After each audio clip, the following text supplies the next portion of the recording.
高雄是愈来愈重视用路人的安全，市政府最近取消人行道顶头的奥多拜车架，改做是这机车弯来代替。按算今年会新增加2000个奥多拜车架，奥多拜唔免搁再骑去人行道，改停伫个机车弯，安尼确实会较安全。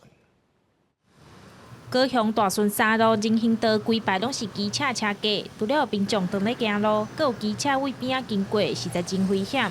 行路民众表示，伊平常时嘛会骑奥多拜，知影机车架设伫人行道，大家为着要停车，只好骑伫顶悬。我嘛有咧骑机车，嘛是定定爱骑伫咧人行道顶悬。确实嘛是对行人较歹势，因为我家己嘛是有咧行路的时阵。机车会认为说人行道，因为他们要停车方便，就是因为 机车格在人行道上，所以他们就会骑上来。电灯看到中山路遮，民众行伫人行道，路边车架是为这款机车弯互奥多拜停。佮市府这几天陆续伫上款便宜、学校人较侪所在取消人行道的机车位，拢改做机车弯。民众认为机车弯的设置是较安全。路看起来较大条，然后视野的话也比较好，嘛较好。然后骑奥多拜的时阵，它的安全嘛较悬。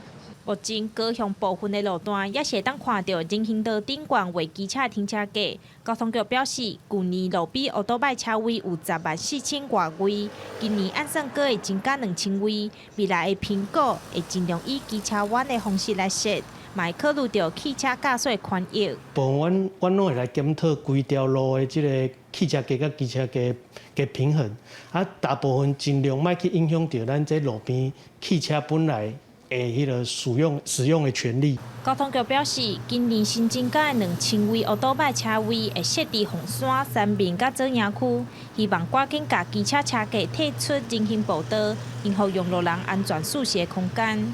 记者钟义辉、邱昭勇高雄报道。